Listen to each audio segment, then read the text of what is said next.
à l'autre? On se connaît pas. Ben moi, je te connais parce que je te suis depuis des années sur les réseaux sociaux.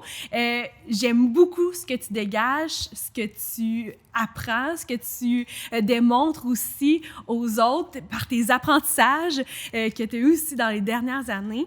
Fait que je suis vraiment contente de recevoir au podcast L'inclusion, une personne à la fois. Oui. Est-ce que tu peux nous parler un peu de toi? Je pourrais parler. Je suis née en 1987. En fait, c'est ça. Comme tu dis, il y a beaucoup de gens qui me connaissent par les réseaux sociaux. Moi, depuis que je suis devenue maman, en fait, c'est pas mal là que ma sphère, mon créneau s'est fait. Puis je me suis beaucoup transformée au travers les réseaux sociaux.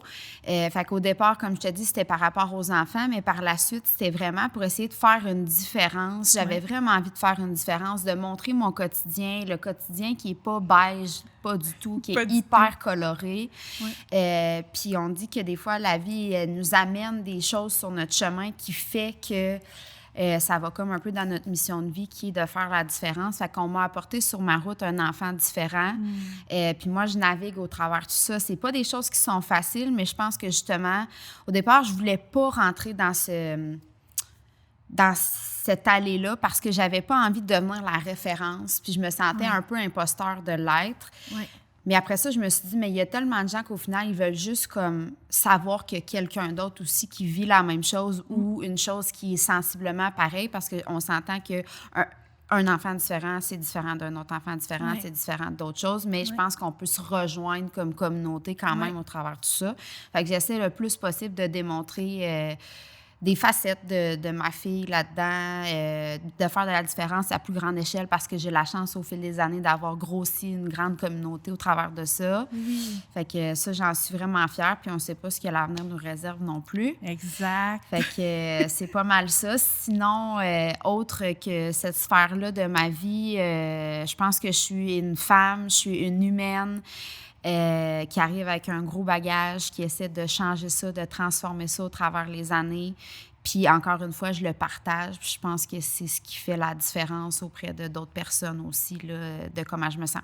Fait que voilà. Oui, c'est vraiment bien dit parce que, tu sais, justement, en la montrant, cette différence-là, puis que tout le monde est différent, on peut comme aller ouvrir des petites portes qui vont faire que les autres vont s'ouvrir aussi à la différence. Fait que plus on va en parler, plus les gens vont être sensibilisés, puis moins ça va faire peur aussi aux autres parce que, tu sais, c'est comme de l'inconnu un peu. Les gens, il n'y a pas si longtemps, on n'en parlait pas. C'était pas comme... tant que ça. Non, c'est ça. Tu sais, je pensais au secondaire, là, puis je me souviens que dans mon école secondaire, il y avait un noir, puis comme une chinoise, puis t'es l'amie de la chinoise. Tu sais, ça fait pas comme 30 ans, là. Non. Tu sais, ça fait pas si longtemps que ça, là. J'ai 33 ans, fait que... Tu sais, je trouve que... Puis, tu sais, justement, nous, on n'avait pas de gens qui étaient en chaise roulante. On n'avait pas de gens à l'école qui étaient nés avec un membre en moins. On avait... Tu sais, je veux dire, tout ce qui est psychopatho aussi... c'est pas quelque chose auquel on était confrontés. Fait que c'est vraiment comme... On en a parlé avant le podcast, c'est un manque d'éducation. Ouais. Parce qu'on n'était pas confrontés. Fait qu'on peut pas s'en vouloir. On peut pas avoir honte de quelque chose que finalement, on n'avait pas vu. Non, c'est ça. C'est pas de la malveillance. C'est juste... On le savait pas. Fait qu'on le considérait juste pas. Puis, tu sais, tu parles de, là, comme 20 ans, là, qu'il y en avait pas, là, mais dans les écoles, là, il y en a encore que c'est encore ça, là, tu sais, que un enfant d'une couleur différente ou qu'il n'y a même pas de personnes avec des incapacités non plus. Fait que, tu sais, plus on va les intégrer tôt dans le processus, plus cette différence-là, elle va comme disparaître. Devenir une normalité, finalement. Oui, c'est ça, exactement. Merci. Mais tu as parlé que tu étais maman d'un enfant, mais tu es maman de 4 enfants aussi. Oui. Qu'est-ce que ça signifie, l'inclusion, pour toi? Je pense que l'inclusion, j'en ai parlé un petit peu tantôt, mais je pense que c'est faire partie de, pour moi, c'est de rendre justement tout ce qui est inconnu ou non habituel dans la normalité, pour moi, l'inclusion. Mes enfants m'aident énormément aussi à ça. Je pense que c'est là que j'ai été le plus confrontée, finalement, parce qu'on en a toujours un petit peu... Tu sais, j'essaie de me rappeler du plus loin d'où l'inclusion apparaissait dans ma vie. Puis je pense que les enfants, c'est qu'ils se sont plus confrontés à ça, où on doit répondre de façon plus adéquate, on doit se poser plus de questions que quand c'est juste nous, notre seule personne, qu'on ne se pose pas trop de questions, tout ça. Fait que je pense que les enfants, ils m'ont un petit peu plus... ils ont été des bons enseignants, finalement. Ils sont encore des bons enseignants sur ce sujet-là, là. Parce que ce qu'on va faire pour un enfant va peut-être pas fonctionner pour l'autre, puis même si c'est la même démarche, fait que c'est justement, là, on va faire comme « Oh, OK, il faut que je m'ajuste, il faut que je m'adapte », puis c'est un peu ça qu'on veut faire aussi avec la société, là, qu'elle s'ajuste, qu'elle s'adapte, qu'elle se re-questionne, qu'elle fasse « OK, ça n'a pas marché de même, comment que ça pourrait marcher? » Ben oui, puis c'est correct de se tromper aussi. Oui. Puis, je pense, comme tu le dis, c'est juste le fait d'en parler davantage qui fait qu'il n'y a pas de mauvaises questions. Peut-être que c'est ça aussi, des fois. Je trouve que les gens, au lieu d'en parler, n'en parlent pas, puis restent là-dedans parce qu'ils ont peur de se tromper ou peur de dire des mauvaises choses. Je pense pas qu'il y a de mauvaises choses à dire ou à faire quand nos intentions sont bonnes. Oui. Puis d'emblée, souvent, les intentions sont bonnes. Là. Tout le temps. Tu sais, les gens vont pas... La majorité des gens vont pas y aller en malveillance. Justement, ça va être un geste bienveillant, mais ça va peut-être être une petite accro qui va faire comme « Ah, ben peux-tu comme me le demander autrement ou le faire autrement? » Puis ça va... Ouais, puis tu sais, même des fois, avec les enfants, on dit « Ah non, tu sais, parle-y pas. » Ou tu sais, au contraire, va y parler, va y poser des questions. Tu t'interroges, tu te questionnes. Ouais. C'est ça, puis englobe finalement la discussion qu'il y a au travers de ça. Tu sais, essaye de... T'sais, comme parent, justement, de renchérir ou pour que ça soit une plus belle discussion, finalement, autour de ça aussi. Oui, puis tu sais, tantôt, hors caméra, on parlait là, que justement, la différence, les enfants, là, ils la voient pas. Ils la voient pas, puis c'est un peu nous qui vient teinter ça, la différence, parce que d'emblée, eux autres, ils sont comme un ami, c'est un ami. C'est ça. Peu importe s'il y a une couleur différente ou s'il manque un bras ou... non, ils la voient pas, la différence. Ouais. Tu sais, toi, avec tes enfants, ils doivent encore moins la voir, là, cette différence-là. Non, c'est ça, ils la voient pas. Puis au contraire, justement, quand Dalia parle pas ou elle dit quelques mots, finalement, puis mettons qu'il y a des inconnus ou des gens qui essaient de rentrer en contact avec elle, bien, tu sais, probablement que Clara et Clément vont juste dire « Ah, ben elle répondra pas, là, puis ils continuent leur chemin. Elle s'appelle Dalia, elle a 5 ans. Merci, bonsoir. » Tu sais, c'est ça, au final. C'est beau. Elle veut pas te parler, tu sais.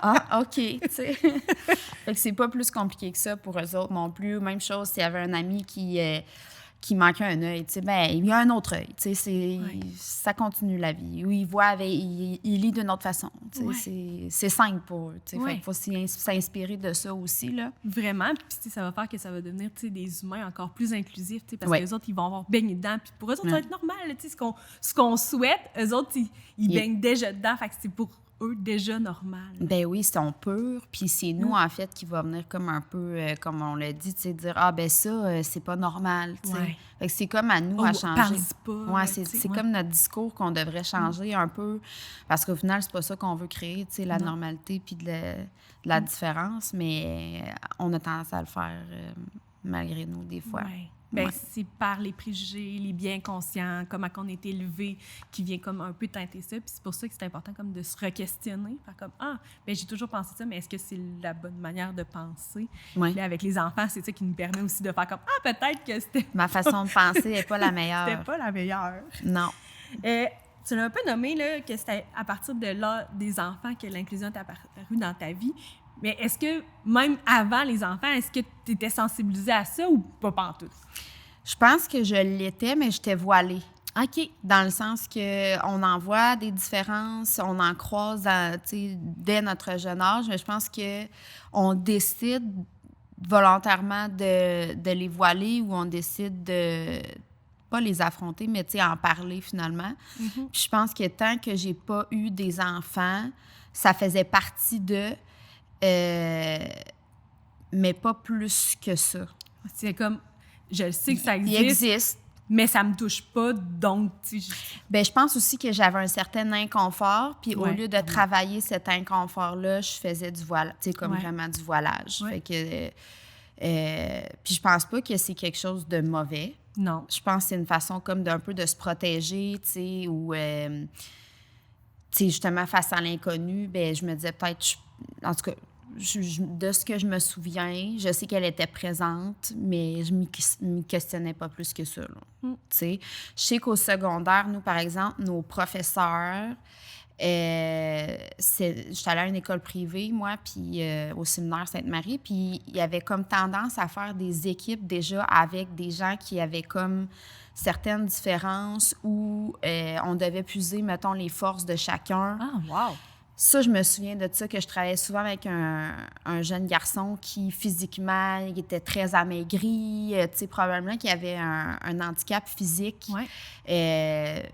Puis, tu sais, il était bien bon, mettons, en mathématiques, puis moi, j'étais bien pas bonne. Fait que souvent, on était placés ensemble, puis je sais que derrière ça, c'était pour aller chercher les forces, tu sais. Ouais, mais oui, c'est Puis donc qu'au bien beau. final, bien, plus tard, j'essaie encore de faire ça, tu sais, mettons, avec Dalia, je vais mettre, tu sais, Clara, qui va être comme, mettons, son bras de parole parce qu'elle la connaît, tu sais. Ouais. Fait que je trouve que c'est une chose quand même qui m'a apporté plus tard, puis je trouve ça bien encore de le refaire aujourd'hui avec nos jeunes, mais aussi, tu sais, avec... plusieurs personnes, dans le fond, en faisant une équipe, que dans le fond, on va venir chercher les forces. Parce que chaque personne, selon moi, a une force, peu importe comment elle se présente physiquement. Oui. Puis après ça, bien, c'est ça. Mais c'est un peu ça que nous, on dit aux employeurs, tu sais, mise sur les forces et non sur ce que la personne... Ce qui manque ou ce qu'elle a de moins. Oui, ou... Absolument. Sur ses forces, sur ses compétences, parce que c'est ça le plus-value. Puis c'est ça que tu recherches aussi quand tu cherches un nouvel employé, c'est ses forces et ses compétences et non ce qui a l'air, ce qui dégage ou son incapacité, par exemple. Mais il était quand même avant-gardiste, là, ton école, pour faire... Bien, en tout cas, je me souviens qu'il faisait ça, fait que ça l'a quand même beaucoup aidé, Oui, vraiment. Une belle initiative.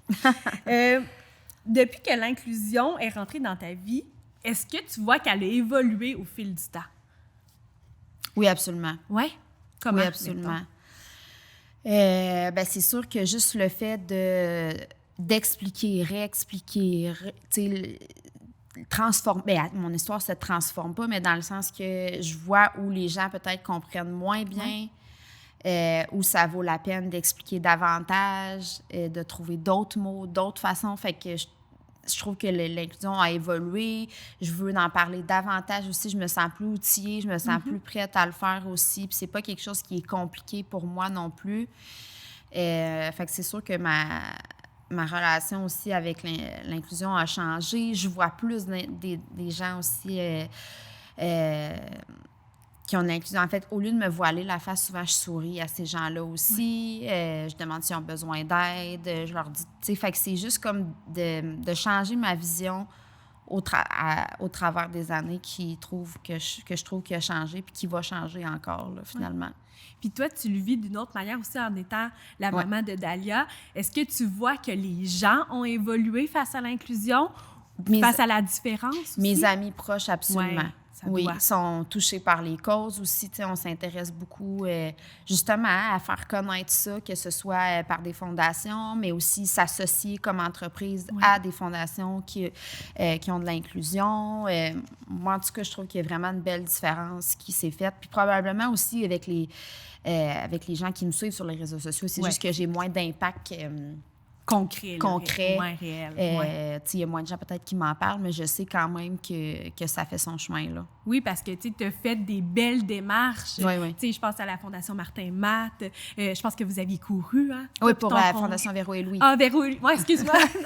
Véro et Louis. Tu sais, que vous avez eu vraiment un gros impact là, pour cette belle cause-là. Tu as eu aussi un bel impact avec le camp, je crois aussi. Fait que, tu sais, on voit que tes actions en lien avec ça ont vraiment un impact, puis que, tu sais, ton réseau te suit aussi dans ça. Fait que, tu sais, je pense que tantôt, tu disais que tu le voyais moins, cet impact-là, mais je pense qu'il est grand, cet impact-là, parce que les gens... Ils sont solidaires, en fait, quand je fais des démarches ou, tu sais, des levées de fonds ou tout ça, Oui, parce que, tu sais, justement, peut-être c'est de la manière que tu le verbalises, que tu es inclusif face à ça, que les gens font comme « Ah, ben OK, tu sais, oui, ça me touchait pas, mais là, tu sais, j'ai écouté Alexandra, puis là, je fais « Ah, OK, ben oui, je vais donner pour la cause, puis je vais me sensibiliser, m'informer par rapport à ça. » C'est sûr que ça fait son chemin. Puis en fait, c'est ça qu'on veut faire aussi. C'est ça que tu veux faire aussi avec le podcast aussi. Oui, c'est ça. Sensibiliser des acteurs de changement, parce que, comme on le disait au début, là, c'est pas par malveillance, c'est souvent parce qu'ils sont pas confrontés,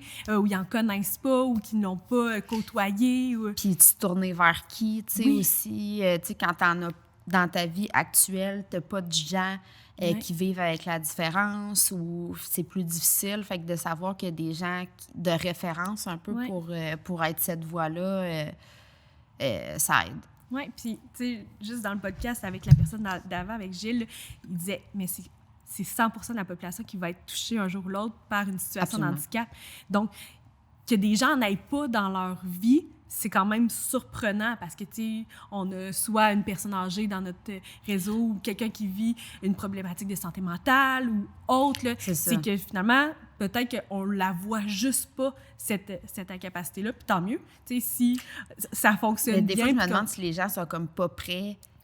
Tu sais, comme un peu, je te disais avant, je me voilais. Ouais. Est-ce que, dans le fond, on se voile parce que, tu sais, c'est partout, en fait. C'est la normalité, dans le fond, d'avoir soit un handicap ou peu importe, là. Mais c'est la première fois que je l'entends nommer comme ça, tu sais, qu'on se met un voile, puis je pense que c'est vraiment ça, que les gens, ils se mettent juste un voile, ils savent que ça existe, mais, tu sais, oups, tu sais, ça me touche pas. Ouais, c'est ça, ça me dérange pas trop. Ça me dérange pas, mais, genre, je vais pas faire... Au fond des choses. Oui. Puis, tu sais, c'est quelque chose qui est déstabilisant, qui peut être confrontant. Ouais. Puis les gens ont beaucoup de la difficulté avec ça, je trouve. Oui. Beaucoup. Puis ça peut être même épeurant. Oui.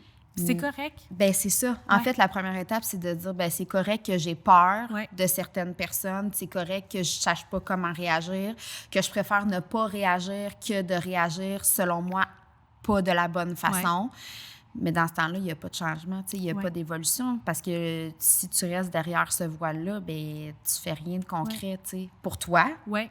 Puis pour les autres aussi. Exact. Fait que c'est comme de passer outre ça, puis c'est pas nécessairement de ramasser des fonds, puis de te pitcher, puis c'est juste de te confronter, de te confronter à des situations où tu deviens inconfortable finalement avec ces gens-là.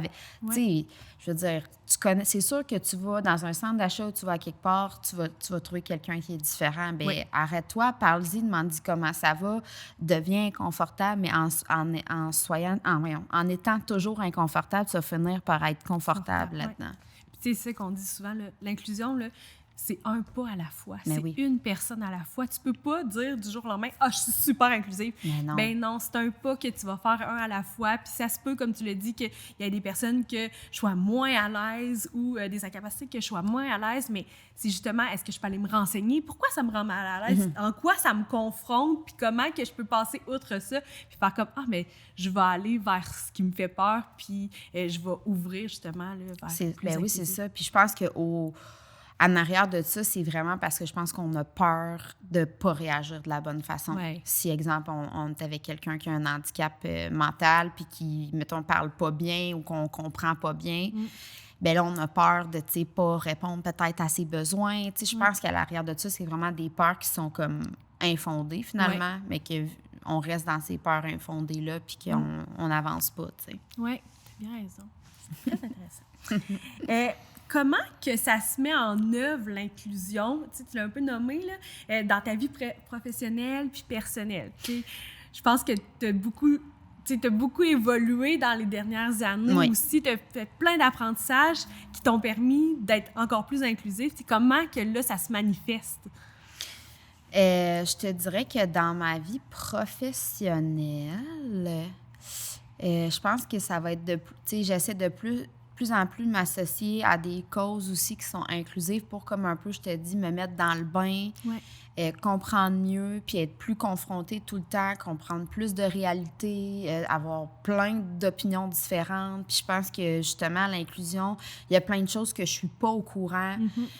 Comment c'est difficile pour vivre en chaise roulante, comment c'est difficile de vivre avec un membre fantôme, comment c'est difficile de vivre avec un problème de santé mentale. Fait que d'écouter des histoires, d'entendre des histoires, d'être sensibilisé. Puis je pense qu'on peut pas ne pas être sensible à ces sujets-là, à ces choses-là qui sont pas les nôtres non plus. Fait que je pense que c'est professionnellement parlant, j'essaie de vraiment... J'ai la chance, justement, de pouvoir voir ça puis m'y mettre le nez là-dedans le plus souvent possible. Puis ça me fait du bien aussi. Tu sais, vraiment... j'allais dire... mais pour moi, là, tu sais, dans le fond, je me sens gratifiante aussi de la chance que j'ai, que d'autres ont peut-être moins aussi. Fait que je trouve que c'est valorisant aussi pour soi que pour les autres aussi, là. Fait que c'est un beau travail, je trouve, de faire ça professionnellement parlant, puis personnellement. Ben c'est comme un peu... Ensemble. C'est vraiment ensemble. Fait que, puis tu sais, je pense que ça va même plus loin, tu sais, tu le démontres aussi. Tu sais, tu as la chance d'avoir comme un beau réseau que tu peux démontrer des actions concrètes, puis que les gens font comme ben oui, j'avais pas pensé à ça. C'est essayer de montrer aussi des moments où ça, des petites victoires, mais aussi, justement, le quotidien, ça ressemble à ça, puis on s'attend pas plus que, je veux dire, on poussera pas un enfant plus vite qu'il faut, puis c'est ça son quotidien, puis je pense aussi que ce soit à l'école ou, peu importe où je me déplace, avant, j'étais du genre à passer mon chemin puis pas expliquer, puis c'est correct, j'avais pas l'espace mental pour le faire. Maintenant, quand je vois que l'intérêt est là, peut-être personnel de ce côté-là, j'essaie de plus m'arrêter puis de, justement, la personne que je vois en face de moi qui a l'air d'avoir un point d'interrogation dans le front, d'y expliquer. Quand l'espace mental est là. Il y a des journées, ça va pas bien à l'épicerie puis j'ai pas envie d'en parler, mais il y a d'autres journées, je me dis peut-être que ça vaudrait la peine d'en parler, puis c'est comme ça aussi que on éduque de la bonne façon aussi.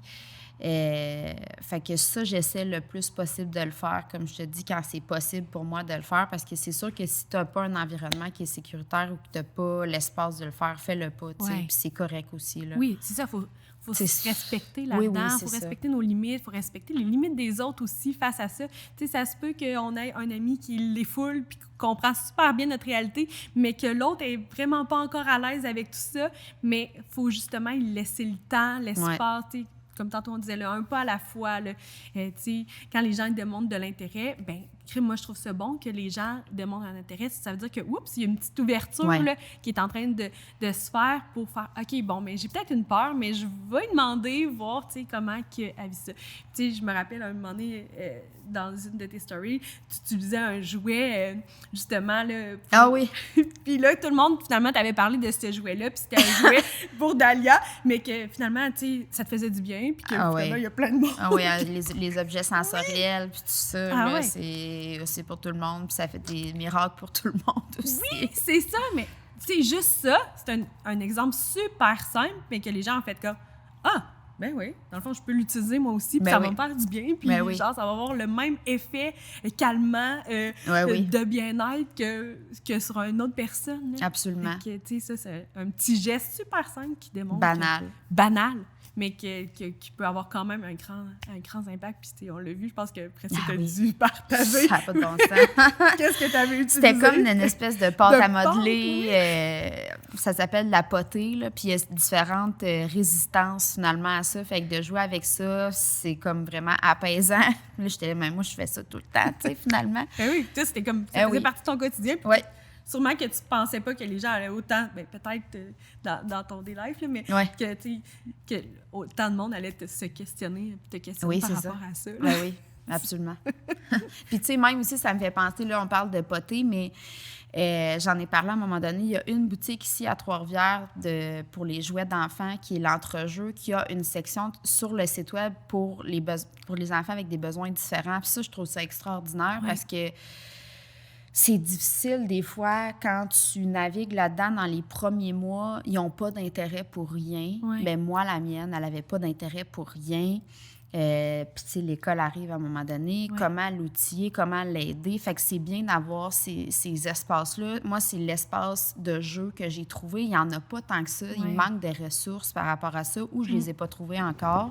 Il y a des ressources en ligne. Là, je pense à FDMT, que tu dois peut-être connaître. Là, c'est comme un site en ligne québécois qui a plein d'objets sensoriels. Même les écoles s'approvisionnent. Parfait. Il y a un peu de tout, là, justement. Puis tu peux, je pense, même y aller par type de capacité aussi. Ou besoin que tu as. Mais c'est ça, je trouve c'est sûr que c'est pas de l'avant tant que ça. Tu sais, quand tu tombes avec un diagnostic ou on dirait qu'il n'y a pas « voici toutes les ressources que tu auras besoin toute ta vie ». Tu sais, c'est beaucoup de démarches par soi que le parent doit faire. Fait que je me dis, si au moins je peux être comme un peu cette facilité-là pour certaines choses, pour certains parents qui vivent un peu la même chose que moi, bien, ça sera gagné parce que moi, je trouve ça difficile de... je trouve qu'il n'y a pas tant de choses non plus. Puis, tu sais, d'aller au magasin avec ton enfant aussi, c'est pas super non plus des fois. Fait que... c'est ça, me porte-parole pour certaines choses comme ça qui, je trouve, font la différence, là.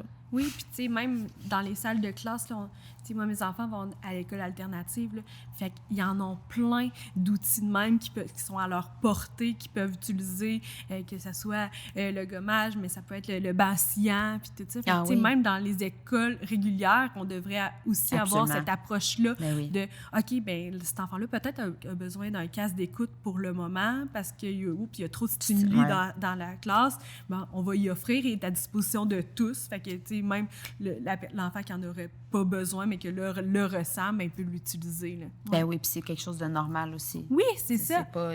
Oui. Oh, oui, absolument. Puis, tu sais, hors sujet, mais tu avais parlé dans un podcast des écouteurs. Oui. Sérieux, moi, je les ai achetés. Je pense qu'Isabelle aussi, là. Ah oui, les plugs, là. C'est épouvantable. Pour vrai, moi, dans le 5 à 7, c'est vraiment beaucoup de stimuli. Énormément. Avec les enfants.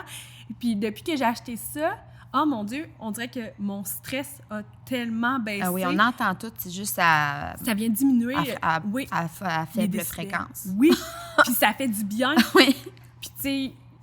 Avant qu'on en parle, j'étais comme « Ah, je pensais pas que j'avais comme ce besoin-là. » Mais aussitôt que je les ai mis, j'ai fait « Oh mon Dieu, ça vient de changer ma vie. » Mais on dirait que c'est ça, moi-même, de savoir que j'ai un enfant différent, je me suis rendu compte que moi, j'étais hyper sensorielle sur plein d'affaires. Puis je suis comme, ben ça me fait du bien. Ça me fait du bien. Diminuer le son, ça me fait du bien. Parce que là... Puis, je veux dire, c'est le quotidien de plein de mamans, ça. On se pose plein de questions. On pense toutes qu'on est déréglé, qu'on est colérique, qu'on est... Ça n'a pas de bon sens, je pense que dans le mom rage, là, parler de ça. On est juste hyper sensoriel, tu sais. On est hyper stimulé depuis le jour où on a accouché, finalement. Fait que ça, oui, c'est vrai, c'est un petit game changer, ça. Oui, puis tu sais, c'est un exemple d'inclusion, d'accommodation, que je fais comme, OK, bien là, j'ai trop de stimuli, ça a un impact sur ma santé, je vais mettre ça, OK, ça va m'apaiser, les enfants vont pouvoir quand même avoir leur énergie, et moi, je vais quand même être bien dans cette situation-là. Oui. Ouais, ça a vraiment changé ma vie, cette histoire-là. Pour toi, pourquoi c'est si important l'inclusion? Bien, là, c'est sûr que c'est avec ma fille. Je trouve ça... Là, je suis vraiment le nez dedans. Puis, je pense que le cerveau humain pense plus loin qu'aujourd'hui, là. Tu sais, moi, je pense vraiment beaucoup à l'avenir. Puis, je trouve qu'il manque beaucoup, comme je disais, d'éducation. Puis, moi, c'est que je vise au bien de ma fille aussi, puis au bonheur de ma fille. Puis... je trouve ça important d'en parler davantage parce que j'ai pas le goût qu'elle soit confrontée à ça. Je trouve que c'est tellement difficile pour eux. Tu sais, je sais pas à quel point elle va voir la difficulté autant que moi je la vois, mais j'ai pas envie justement qu'il y en ait pour elle, pour eux en fait, pour tout le monde. Je trouve que c'est déjà difficile pour eux dans leur corps de vivre avec soit un handicap ou justement, tu sais, Dalia, je la vois qui est inconfortable quand il y a trop de bruit, je la vois qui est inconfortable quand les gens essaient de la toucher, Puis si on était plus conscient, si on était plus présent, si on était plus informé, ça serait comme toute cette barrière-là qui serait plus facile pour eux, tu sais, finalement. Les gens connaîtraient plus ça serait quelque chose d'anodin, tu sais. C'est pas une affaire d'être diagnostiqué puis d'être coté dans une case, c'est justement... ça va juste y prendre ça, puis ça va être correct. Ça va juste prendre une rampe d'accès, puis il n'y aura aucune problématique. Ça va juste y prendre, tu sais... Moi, je pense pas que c'est à eux de se modifier, c'est à nous de le faire. Pour peu importe, il y a toujours une solution, puis c'est juste que nous, on la connaît pas actuellement. Puis tant qu'on n'ira pas dans le problème de discuter avec ces gens-là, bien, on connaîtra pas la solution, tu sais. Je pense pas que c'est nous qui a 100% de nos capacités qui a la solution. Non. C'est eux qui ont la solution. Mais il y a plein d'objets qui, à la base, avaient été créés pour les personnes qui ont des incapacités que maintenant, on utilise tout le monde dans la vie de tous les jours. Fait que souvent, ils sont à la base de plein d'innovations qui font changer le monde. Tu sais, là, pas longtemps, je parlais de l'intelligence artificielle, mais nous, on en parle là, on commence à en parler là. Mais dans la vie de certaines personnes qui ont des incapacités, ça fait longtemps là, qu'ils l'utilisent là, pour d'autres choses, puis que là, nous, on fait comme « Ah, ben oui, mais ça pourrait nous servir à nous aussi. » Ben oui, il y a plein d'affaires comme ça que ça avait été conçu pour pallier à une incapacité, puis que finalement, tout le monde utilise. Ah oui, c'est ça. Ouais, c'est ça. Juste comme des lunettes de soleil, là, ça en fait partie. Là. Puis là, tout le monde utilise ça, c'est un accessoire mode. Ah oui. Même. Puis tu sais, t'as nommé penser aux besoins. T'sais. Nous aussi, c'est souvent ça qu'on dit. Des fois, là, t'as même pas besoin d'avoir le diagnostic. T'as juste besoin de savoir qu'est-ce qu'il y a besoin. Comme, qu'est-ce que t'as besoin pour bien travailler ou qu'est-ce que t'as besoin pour bien fonctionner dans la classe. Ah, t'as besoin d'écouteurs d'un banc d'océan ou OK, bien, on va le mettre en place, on va s'ajuster, on va s'adapter. Puis c'est ça qu'on veut savoir. D'avoir une ouverture, finalement. Oui, exactement.